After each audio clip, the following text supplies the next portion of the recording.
Jopim faljas krejt dhonat, krejt trendet, krejt dëshirat, krejt fantazit, krejt projekcionet, krejt qefet tona. Jemi të jadhon Partisë Komuniste të Kinës të nejtë TikTok që ditën. Është realisht që kjo çka na jemi të jadhon aty ne, edhe qysh ata janë ka e lexojnë çka secili kosovar do të, por shkak se tele se rrin që ditën. TikTok ai ka me ta filtru algoritmin edhe nëse për nuk e di, 1 milion kosovar e ka sakt dhonat kush çka dëshiron me po si duhet me ardhë fizikisht. Si duhet me ardhë fizikisht ati prej kine me të shqip forë. Kjo pastaj lidhet me sigurinë kibernetike edhe me pjesën e sjelljes tonë digjitale.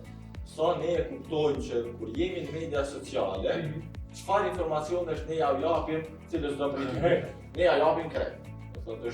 Edhe unë shoh nganjëherë në media sociale vizë punës që publikohet fotografia me numër personal, me këta të mira. Ne vetvetiju japim diçka që do duhet ta mbronim patjetër.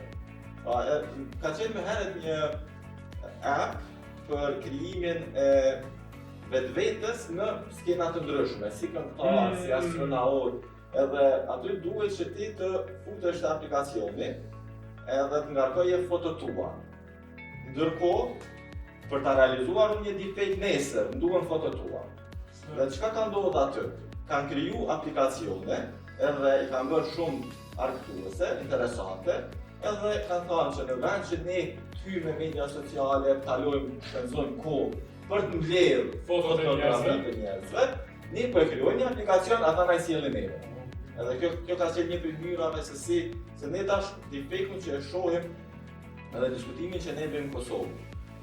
Fatmirësisht nuk jemi në nivelin ku ka mbërri për shembull në disa shtete nazi, edhe në Shtetet e Bashkuara të Amerikës, ku është i personalizuar, që në kupton atje nxënësit e përdorin deepfake për një nxënës tjetër në shkollë.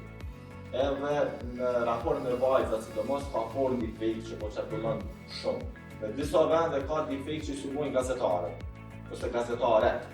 Edhe prap duke gjeneruar diçka që s'është e vërtetë, dhe kur ti e ke këtë që ne e diskutojmë këtë pjesën e problematikës në shoqëri që nuk ndalet për ta analizuar më shumë në detaje, por e merr të mirëqenë sepse e beson mediumin, kur person apo media kudo që është, dhe e beson mediumin dhe ja beson mesazhin atij,